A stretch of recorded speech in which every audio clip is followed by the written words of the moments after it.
Hello. Once again, it's time to try to get us a vampire boyfriend. Now, last time, we did meet a vampire, but things did not go well for poor Hoku-chan. Not at all. We were trying to find a vampire boyfriend, and we just found a vampire. It was Royce, the one on the right. Will things go any better tonight? It's hard to say. It's up to you, really, to decide if we are actually going to get a vampire boyfriend this time. And I assure you we will keep playing this until we get a vampire boyfriend. You can count on that.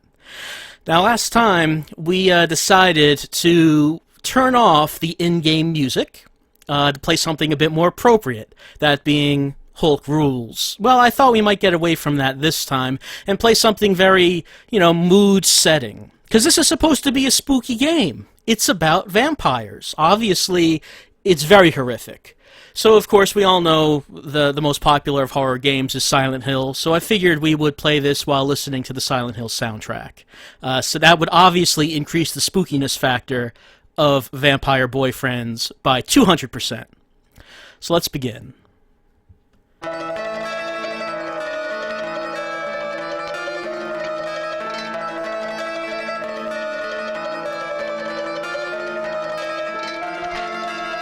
Now, of course, we do have to choose a name. So, what is the name of our current protagonist now? Now, it can't be Hoku-chan II. Hoku-chan met her sad fate last time. We can't go back.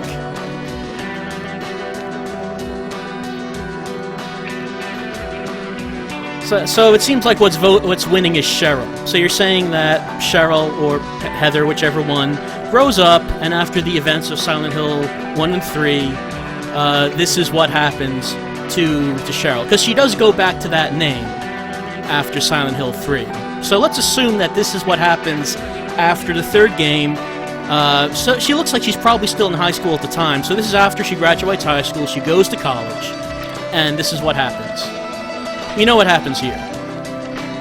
Okay, now remember that the first thing we had to do was determine a major. We can either go with theater, or we can go with mixed martial arts. We're not going with dropping out of school and going to Chicago, because we know what happens then. We did not actually get any other choices after going to Chicago. Okay, it looks like most of you are saying that we're going to become an MMA fighter. And doesn't that seem appropriate? That's what Cheryl would do after Silent Hill. She has had a lot of experience with fighting at this point. Now, I believe that we already read this last time. Our friends had come in and wanted us to go out with them to have a good time. So now we have a choice. Do we actually go out with our friends, or do we just stay and study? I'm trying to remember now if staying and studying ended up with the cat lady ending. That might have happened. But it doesn't matter at this point, because most of you are saying that we should do the irresponsible thing. Go off and party with our friends while we're still young. Okay. Now, yeah, we already saw this as well. This is where we're going into the bar. And there he is. There's Royce. Yes, we remember Royce from last time.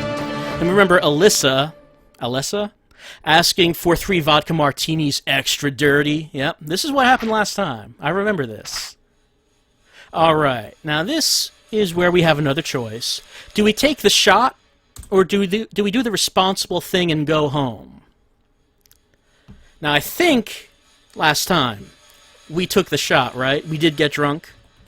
I believe that's how things ended up with Hoku-chan. Yes, most of you are saying that you don't want to die. You do want to do the responsible thing. And go home. Alright. So now, this is completely new. So let's take a look. The next morning, you wake up late with a slight headache. You drag yourself out of bed and put on a pot of coffee. After Alyssa has a cup, you shuffle your disheveled friend off, then medicate with the rest of the coffee, painkillers, a yoga DVD, and racy fantasies about Royce, the hot bartender you met last night. Meeting him was almost worth all the pain you're in today. You make a plan to call him later today. You're bound to be feeling better later, so maybe you can even meet up for a late-night date tonight. But you have to get going. What are you doing today? Well, chat?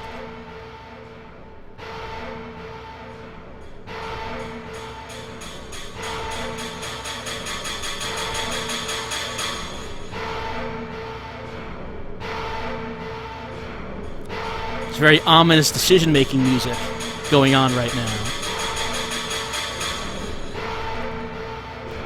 Looks like most of you are saying number 2, so we're going to start our internship. And then suddenly everything turned into rusty chain-link fence. You grab your duffel bag and jog over to the administration building where they gave Niles an office. You follow the hallway down to number 224 and find yourself facing a closed, locked office door with a nameplate bearing Niles Higginbotham's name staring you in the face. You look up and down the empty hallway. Nobody at all around. You open your bag and pull out your cell. You have a voicemail. Hello, Cheryl. I hope I caught... The horror of Niles' voicemail. I hope I caught you in time, rhapsodizes a soft, sexy male British voice. This is Niles Higginbotham. Instead of coming to my office at 7:30, would you be so kind as to meet me directly at the Connor Gym? We'll be using a room on the back side of the facility near the bridge. I'll leave a door open for you. I look forward to meeting you in person. I'm calling from my cell, by the way, in case you need to reach me. Sure, he sounds sexy on the phone, but you're hungover and already jogged to the other side of campus. Well, chat, horrific music aside, do we want to jog all the way over to the gym, or do we just leave a note on Niles' office door? We'll pretend we didn't actually hear that message, because we don't want to go all the way back, right? I mean, this is really up to you, but she apparently does not. Cheryl does not. But it looks like most of you are saying that we are going to do it. We can't miss a chance at meeting this dreamboat, Niles Higginbotham. So that's what we'll do. When you get there, you run around to the back of the gym. The door is propped open, just like Niles said it would be. You walk in, squinting. Your eyes are having trouble adjusting between the bright sunlight and the dark, windowless interior in the building. You walk further into the pitch black, blinking. The door slams shut behind you. You whirl around, but can see nothing. Then suddenly, you're knocked off your feet. You're thankful you've taken so many physical courses, especially the judo, and you react quickly, sliding out from under the form and jumping out of the way. It grabs for you again, and this time it wraps one muscular arm around your neck and another around your torso. You pause and then flip him. You're sure it's a him now that he's had his body pressed up against you, and he smells fantastic. Over your shoulder, landing on top of him with your hand on his throat. He chuckles. Not bad, Cheryl, he intones in a delicious British accent. Niles. You sit back on your haunches, and he gets up and turns on the light. This is going to be easier than I thought. Okay, so it looks like we met Niles. It could have been some sort of fleshless abomination in the other world, but it was Niles. Oh, Niles! You blink a few times and look at Niles for the first time. He's taller than you and very muscled, with a sexy shaved head and a salt and pepper goatee. You can tell he shaves his head because he wants to, not because he has to. Maybe he doesn't like to be bothered with petty inconveniences. How utilitarian sexy. Utilisexy. You think you just made up a new word. You smile to yourself. He gestures and says, well, what do you think about him? You must have had your I think you're sexy face on. You sputter for a moment. Do you think it'll do? He smiles. You realize he's actually talking about the room. You look around. It's a small space with an antique wooden gym floor, but it doesn't have basketball hoops or bleachers. Instead, it has a row of training dummies across the center with mats in front of them. There are also a series of pull-up bars and a set of gymnastics rings. A big wooden chest stands in one corner, and there are 2 chairs and a small table with a teapot and cups and saucers on it. Okay, looks good enough, you say, still puzzled about why your advisor felt the need to sneak attack you. So, what was that all about? That, my darling, was your first test, and you passed with flying colors, I might add. Would you like some tea? You shake your head. Weird that he's serving tea in the gym, but regardless, you just had your coffee. He continues. I have to say, I am delighted that I didn't require a photo with your submission. Now I can honestly tell people that I chose you on your merits and not your considerable beauty. The color rises in your face and you do some yoga breathing trying to center yourself. Focus on the fact that he's pretty much your teacher. Focus on the internship. So, what exactly are we doing this semester? Niles goes over to the pull-up bar and starts doing one-armed pull-ups. He nonchalantly says, what do you know about vampires? You're too busy counting his pull-ups to fully grasp his question. He gets to 75 before letting go. Okay, that was insane. He walks back over to you smiling. You have heard of vampires, haven't you? You nod your head. Sure, I've read some of those girly romance books, watched a few movies. Why? They're real, and they live right here in Lily Valley. They must be stopped, and it's up to us to stop them! I think at this point we should probably be able to get a choice about whether or not we should continue listening to Niles. Because that's kind of a sudden exposition right there. Wait, back up, you say, shaking your head. I thought vampires were fiction. That's what they want you to think, but they're very real, and they're preying on unsuspecting people right here in town. This is just insane. Are you feeling okay? You ask, inspecting Niles closely. You see anything strange? Spots? Elvis? Niles smiles tersely and shakes his head. I know this is hard to believe! I didn't believe it when I first learned of them either! He pauses. You probably want to see for yourself, eh? You nod once. Well, of course. Niles walks over to a small door in the wall and opens it. It looks like it used to be an equipment closet, but the shadowy insides don't appear to have racks of basketballs or whatever equipment closets hold. He reaches in and pulls out a smallish man who is bound and gagged. The man looks sluggish as though he's been drugged. Come here! He says, and you obey, very curious and a little uncomfortable with this display. Niles pinches the man until his eyes open. Then he pulls down the gag. The man looks at you and his eyes cloud over with lust. He opens his mouth and twin fangs pop out of his eye teeth. Niles looks at you with his eyebrows raised in a see? Sort of look. And he whips out a stake and drives it into the guy's heart. The man explodes into dust. You sit down right where you're standing. Niles brushes his hands and resumes the lecture. You see? Lily Valley is known in the supernatural realm as Hell's back door. All sorts of baddies congregate here because there's power in the area and safety in numbers. The vampires here are amassing a great stock of humans from whom they will milk the blood and sell it around the world. You look up at him. This is intense. Are all vampires bad? There's a family who lives here, the Jaros clan, who choose not to live on human blood. They believe they are good. They're also working to defeat the bad vampires. They sound nice, you say, nodding your head. Niles looks at you sharply. This is very important, Cheryl! He speaks slowly so that he can be sure you get every word. Even if they do good things, they're still animals and must be treated as such. This gives you pause.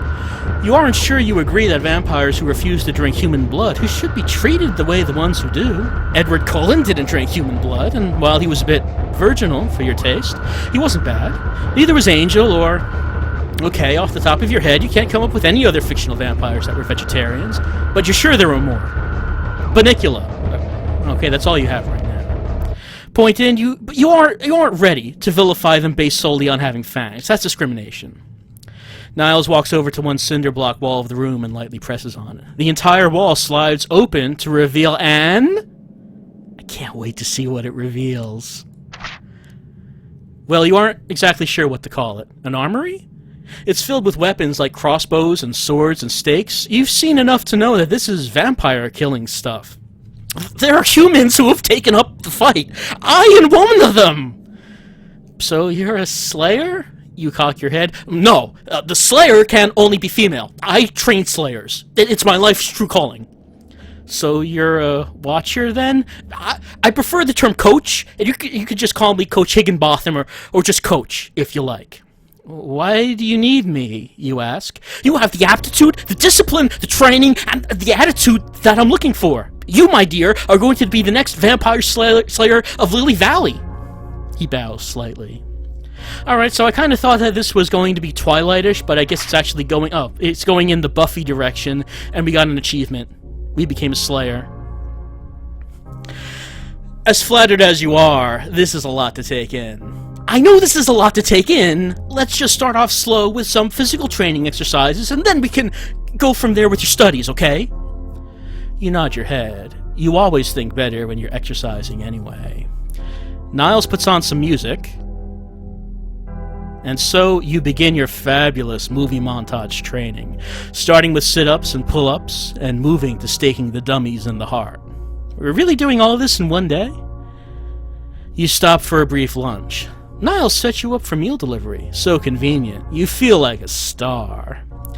And then keep going with your physical training. Niles is a great coach, patient and encouraging with a wonderful manner. He is quick to laugh and truly fun to be around. You could see how this could turn out to be a fantastic semester, even if you do have to stake a few vampires.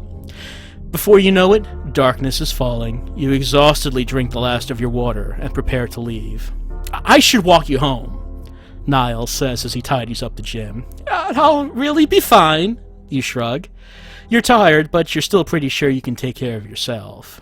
Niles nods. He can already tell that if he pushes you, he'll make things harder on himself. Okay, but if you see anything strange, I want you to call me immediately. You understand? Of course. You grin at him, picking up your duffel bag. Niles hands you a wooden stake. Put this in your bag, just in case. You take it and say goodnight. He calls after you. Whatever you do, don't tell anyone who you are. If you do, they'll be after you. You don't turn around, but wave at him in response as you walk out the door. It's less than a mile to your apartment, so you shove your hands into your jacket's pockets, hunch your shoulders against the late summer night chill, and start walking. You haven't gotten very far before you feel a strange sensation of being followed. You resist the urge to start singing the song, Feelings. Tugging your jacket closer, you quicken your pace as you pass the Roslyn Library. You're entering a sparse area of campus. The campus is pretty safe, but random things happen everywhere. And you're more exhausted than you realize from training all day. Niles really pushed you hard. Movement catches the corner of your eye, and you whirl around to find nothing but darkness. As you begin to turn, you see another flicker of movement. What do you think? Well, chat, do we want to challenge the unseen threat? Or do we just run the hell home? Well, we did find out that we're a slayer, so maybe we can handle it, but are we ready? We really only have had 1 day of training. But most of you are saying that we're going to challenge this head on. The slayer runs from nothing. Turn to 159. Who's out there? You yell with more bravado than you feel. Balling your fists, you prepare to fight. You steel yourself and take several great strides into the darkness when suddenly you're upon a human figure standing stock still in the shadows. You catch your breath in a great gasp and reel backward, losing your balance. Perfect, strong arms catch you. And before you know what's happening, you're staring up into cool, golden blue eyes. Golden blue? Is that a color? I don't think that's a color, but he has golden blue eyes. As if by instinct, you flip him over on his back and karate chop your hand down within an inch of his throat. Were you following me? You say angrily to the man. He holds up his hands in a conciliatory gesture, and you back off and let him stand. I still don't think golden blue is a color. Oh, Lucas! Well, obviously someone like this would have golden blue eyes and perfect arms. You see his face for the first time, and it stops you cold. The first thought pops into your mind, almost as if it were placed there. is, "I'm gonna marry him." And please, I encourage you to imagine Heather or Cheryl, whichever name you want, saying and doing all these things. I think it makes it better. He's the best-looking man you've ever seen, except for Niles. But they're really different. This guy is tall and lean, with a swimmer's body and beautiful blonde hair. Niles is shorter and much more built, but both look fabulous in your book. Yes, this is the music that comes to mind when we think of Lucas. The man cocks his head and asks, "Are you okay?" And you snap back to reality. You must have been looking at him strangely. You shake your head. "Who are you? What are you doing following me?" "I'm Lucas." He hands out a hand to shake yours. You take it. "I'm Cheryl." At that moment, you're attacked by a group of men who came upon you. Silently, 3 of them grab Lucas as 2 come after you, hissing through their sinister grins. Could these guys be vampires? Well, you're gonna have to fight them. How do we want to do it? Well, chat, do we want to fight them with our sweet judo skills? Or do we want to use the stake that Niall gave us? This is appropriate music for fighting vampires. It's pretty torn in the chat whether we use sweet judo skills or Niles' stake. Though I think, yes, stake is taking it. Judo's going up, though. Alright, we're going to end the vote, I think. We're going to use the stake. You pull out the stake that Niles gave you and say a silent prayer. Even if they aren't vampires, a stake to the chest should do some damage. You raise it, hoping to scare them away, but they keep coming at you. You feel an unnatural surge of energy, moving more quickly than you thought possible. You do a flip and land with the stake square in one guy's chest. You freak out a little and drop the stake. Before it hits the ground, he turns to dust. You guessed right. Total vampire. You jump to grab up the stake again and whirl to deal with the other guy, only to find him running away. You sprint after him, catching up in moments and stake him in the back. Dustville. You look for Lucas and find him with his back to you, holding his own stake. He's similarly surrounded by dust. You call his name. "One of them got away," he says without turning around. "Are you okay?" you ask quietly. He nods with his back to you. "I need just a minute." Something seems strange. Do you give him a minute? Well, chat, do we keep our distance? Or do we walk over to him? Keep our distance with 1, walk over to him with 2. How very curious. How much about Lucas do we want to know? It's pretty even. The chat has been torn on these past couple of choices, but it looks like number 1's going to take it. Let's do it. Let's keep our distance. You respectfully busy yourself gathering up your duffel bag, which you dropped during the melee. Who knows? Maybe he's crying. That was pretty intense. You sort of feel like crying yourself. He finally turns to face you. You search his eyes for a sign of tears, but don't see anything. He shakes his head. "I'm sorry you had to see that." You walk over to him, pulling your jacket closer. You aren't cold anymore, just shaken. "Who were those guys?" "You really don't want to know." "I think I already do." "Were they..." You pause, as if trying out the word for the first time. "Vampires?" Lucas looks at you, eyebrows raised. "What do you know about vampires?" You shrug your shoulders. "I don't know what I know anymore." "Maybe we should go somewhere and talk. I hear there's an all-night coffee shop just up the way from here." You look up and realize that you're nearly to your apartment. So, another choice. Do we go have coffee with Lucas? Or do we go and call Niles and tell him about what's happened?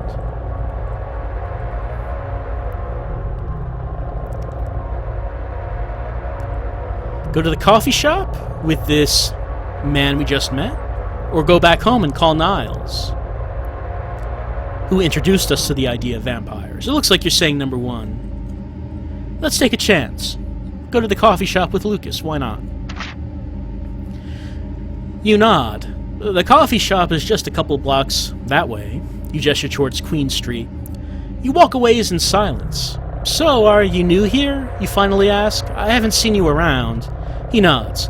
I'm an exchange student from Prague. Why did you come here? I mean, this place is great and all, but it's a long way from Eastern Europe. The walk has made you sweaty. You gather your hair up and wave your hand at the back of your neck to cool off. Lucas is quiet for a few moments. I'm here because of the vampires. And now, I realize because of you. You stop cold. Does he know that you're the Slayer? Or is that in a love and first sight kind of way? How so? You ask as lightly as you can muster. The star-shaped mark on the back of your neck. My birthmark? What about it, you ask? It isn't a birthmark, it's a sign. You are the one who can help my family overcome evil. You open your mouth to respond, but Lucas holds up a hand to stop you. Hear me out. I know this seems premature, but you should know that the moment I saw you, I knew you were my destiny. First a Slayer, and now you have a destiny? You wonder if the two have anything to do with one another. This is not how you expected your senior year to start. You know that Niles told you not to tell anyone about being the Slayer, but it kind of sounds like Lucas might already know. Alright, yet another choice. Do we tell Lucas about us being the Slayer, or do we not? How much do we want to open up to Lucas? I mean, he's telling us that we're the one, that we're his destiny. So, I don't know. I don't know. Looks like most of you are saying too. Don't open up to him. Talk to Niles about it, maybe. Alright. Number 2 it is. You don't completely understand why Niles told you not to tell anyone about your Slayer status, but enough crazy things have happened in the past 8 hours, you're not about to rock the boat if you can help it. If he knows that you're the Slayer, he'll let you know. Lucas holds the door as you enter the brightly lit coffee shop. Such a gentleman. You settle at a table and order a cup of coffee. Lucas orders a large orange juice. This is actually appropriate music for questioning. You lean towards him and whisper, "Tell me about the vampires." "Well, you must know something since you had your own vampire steak." Lucas smiles at you. "I had heard that they might be around here, but I hadn't seen any evidence until now. I thought it was best to be careful." Lucas sips his orange juice. "It is always wise to be prepared. I've done a great deal of research, and strange things happen here. This place attracts the supernatural. I've read that there are witches here, shapeshifters, ghosts. Pretty much, you name it, it's happened. You've heard of a Hellmouth? Well, Lily Valley is Hell's back door." You nod. You heard that term from Niles. "And you came here to fight the vampires?" Lucas nods. "Yes, the bad ones anyway." "There are good vampires?" you ask, surprised. "Sure, just like there are good and bad people. Not all vampires want to hurt humans." He looks at you. "Enough about all of that. Let's talk about you." "Yes, let's talk about me." You lean in. "So, how did I get to be the chosen one?" Lucas smiles. You're sure that isn't what he meant, but you need some answers. Stat. "It's your bloodline. You are a direct descendant of Joan of Arc." "I thought she didn't have any children," you muse. "It was a secret child, cared for by the earliest version of the Freemasons. As you probably know, Joan of Arc could see things that others couldn't see. So could her child. There have been many famous women in your bloodline. Many were murdered when they discovered for who they truly were.